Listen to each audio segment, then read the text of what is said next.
Hi everyone, I'm Nick from Coffee Before Arch, and today we're going to be going over some of the fundamental data types of Python. So it's important to know that there are some convenient built-in data types that we use a lot in Python, and then there's other ones that say can be user-defined, and so we'll leave those to a later lecture when we start actually needing to define our own data types. So let's go ahead and get started. So we'll go ahead and go to datatypes.py, and we see we've got some print statements in here. So let's go ahead and see what this means. So first of all are the basic string type data types. So these are going to be anytime we have a bunch of characters together, or like a sentence we want to print out, such as hello world, this will be of type string. So we'll go ahead and print that out, and that should tell us that it is of the class string. Classes are just a way of data types are just a special type of class. So then we have integers. So these are going to be your whole numbers, say like 2, 10, 100, 3000. These are all integer numbers, so they're whole numbers, and they can be positive or negative. So in this case, we'll just print out a very basic example of the type of 2.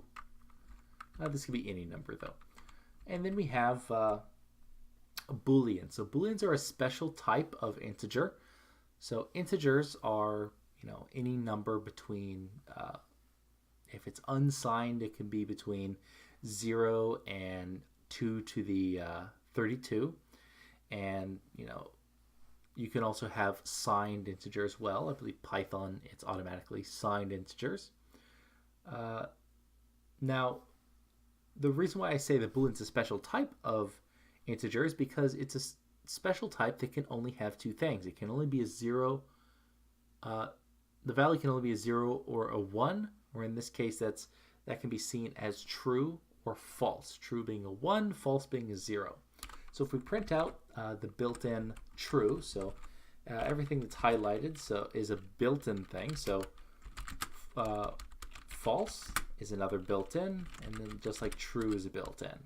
But remember, this is case sensitive, so if we type in false, we see that it doesn't highlight, so we have to be careful that we're using the correct capitalization.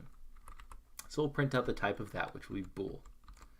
So then, of course, there's floating point numbers, and this is how we represent decimals. Now, in this case, we'll just print out 4.3, and that'll give us the type float. So let's go ahead and do this. We'll exit out. We'll run Python3 on datatypes.py, and we see that we get a class string, int, bool, and float. So these are going to be the real common data types that we'll use a lot through these videos. As always, I'm Nick from Coffee Before Arch.